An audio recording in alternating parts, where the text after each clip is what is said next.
Yuji Itadori, le personnage principal de Jujutsu Kaisen, est sur le point de révéler son vrai potentiel et personne, je dis bien personne, n'est prêt pour ce qui arrive. Yuji peut devenir l'exorciste le plus puissant de l'histoire et je vais t'expliquer comment dans cette vidéo. Yuji Itadori est la créature ultime de Kenjaku, un être capable de contenir la puissance colossale du roi des fléaux. Yuji Itadori est capable d'utiliser le rayon noir quasiment sur demande, une attaque qui a failli envoyer Sukuna lui-même dans l'au-delà. Yuji Itadori est comme un objet maudit qui a baigné dans l'énergie occulte de Sukuna et il pourra sans doute utiliser ses sorts. Yuji Itadori a très certainement un sort lié à l'âme et il semblerait qu'il peut switcher de corps avec n'importe qui. Yuji Itadori a sûrement mangé ses frères, les embryons maudits, et on dirait qu'il a récupéré leur puissance. Nous verrons dans cette vidéo que Yuji est en réalité le seul qui a une chance face au roi des fléaux, Sukuna. Salut la team, j'espère que vous allez bien. On se retrouve aujourd'hui pour une nouvelle vidéo à propos de Yuji Itadori. Et oui, la vidéo spéciale Yuji est enfin arrivée les gars, après tout ce temps. Franchement, on a un beau programme, grosse théorie, donc installez-vous bien et on y va. Pas de review de chapitre cette semaine, mais ne vous en faites pas, dans ma prochaine review, je reviendrai sur certains éléments du 240 si besoin. N'hésitez pas à aller checker mon live react sur ma chaîne secondaire si vous voulez mon avis sur le chapitre. Aussi, petit point pour remercier tous ceux qui ont participé au concours de talent sur Twitch vendredi. Vraiment, le live était incroyable. Merci beaucoup aux participants et aux spectateurs. Les gars, vous êtes hyper talentueux, franchement j'étais impressionné. Bon, aujourd'hui on va parler de celui que tout le monde attend au tournant. Toute la vie de Yuji a été manipulée par des forces extérieures. Et je peux vous assurer que lorsqu'il reprendra le contrôle de son destin, il deviendra le dieu démon dont la force n'a jamais été égalée. Dans cette vidéo, je vais vous partager ma théorie sur le futur de Yuji. Yuji est comme un objet maudit qui absorbe l'énergie occulte et je pense que le plan final de Kenjaku est qu'il absorbe la créature qui naîtra de la fusion entre Tengen et la population japonaise. Et oui les gars, d'après moi, Yuji va absorber la puissance de la créature la plus forte jamais créée dans le monde de l'occulte. Je vais vous expliquer comment Yuji Itadori est en fait la clé du manga. Comme d'habitude la team, je vous invite à liker, à vous abonner et activer la cloche de notification pour ne louper aucune vidéo du très lourd arrive. Je suis en live tous les mercredis et tous les jeudis, donc venez aussi sur Twitch. Vraiment Twitch, ça me permet de discuter avec vous et ça me motive de fou pour les vidéos, donc n'hésitez pas à passer. Sans plus attendre, rentrons dans le vif du sujet.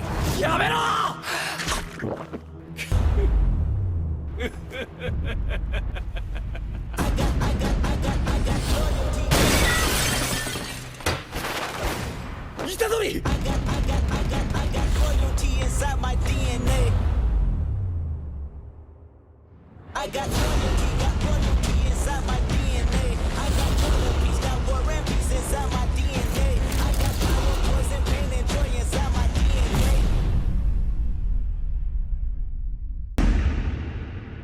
Bon, on va commencer par dire que Yuji Itadori est un être spécial et ce, depuis le début du manga. Il a une force surhumaine, une vitesse hors du commun et il est littéralement capable de sauter au 3e étage d'un bâtiment par la force de ses jambes. Avant même de manger le doigt de Sukuna, Yuji est marqué par sa force surhumaine. Même si Itadori a essayé de nous faire croire à de nombreuses reprises qu'il n'était pas important et que n'importe qui pouvait le remplacer, sachez que c'est bel et bien faux. Il disait qu'il n'était qu'un rouage, que ce n'était pas grave si ce n'était pas lui qui sauvait Gojo, mais depuis le début, le destin de Yuji était tracé. Son histoire entière était orchestrée par Kenjaku.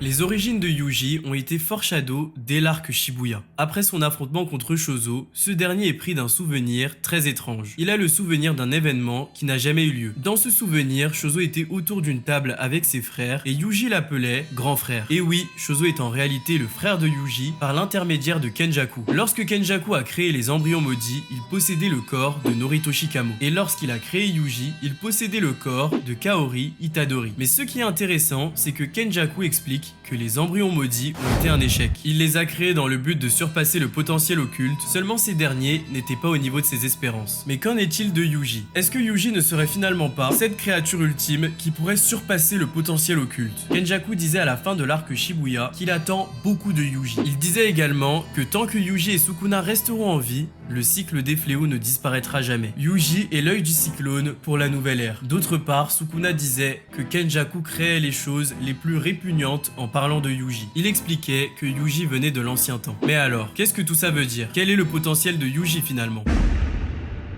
Si nous revenons sur les objectifs de Kenjaku, tout est extrêmement clair. Kenjaku, depuis le début, est très franc concernant ses ambitions. Il veut créer quelque chose qui dépassera le potentiel occulte. Son but est de pousser l'énergie occulte dans son plus haut potentiel et de voir ce qu'il en est. Il est en train de tuer tous les joueurs de la traque mortelle dans le but de provoquer l'assimilation de Tengen avec la population japonaise. Cette assimilation créera sûrement la créature la plus puissante du monde de l'occulte. Un fléau alimenté par l'énergie de millions d'individus. Pour l'instant, ce qu'on a vu de plus haut en termes d'énergie occulte, c'est Sukuna. Et Kenjaku le sait très bien car il connaît réellement Sukuna. Il connaît sa puissance et sait que c'est l'exorciste le plus puissant. Il disait d'ailleurs à Kashimo que l'exorciste le plus puissant qu'il n'ait jamais connu est Sukuna. Mais visiblement, Kenjaku voudrait créer quelque chose qui surpasse tout ce qui est déjà connu. Donc on peut déduire que cette chose devrait également dépasser Sukuna. Rappelez-vous, Kenjaku a créé Yuji et ce dernier est capable de contenir la puissance de Sukuna. Il est capable de garder le contrôle face à Sukuna au maximum de sa puissance. C'est ce que Gojo Satoru nous disait. Personne n'est capable de réaliser un tel exploit. Kenjaku comprend très bien la puissance de Sukuna et a réussi à créer Yuji qui est comme une cage pour son énergie occulte. Mais alors, et si Kenjaku avait créé Yuji dans l'optique de surpasser Sukuna? Si les éléments actuels nous prouvent que Yuji est le réceptacle parfait, on peut se demander, est-ce que Yuji ne serait pas plus que ça? Est-ce qu'il ne serait pas la créature ultime de Kenjaku?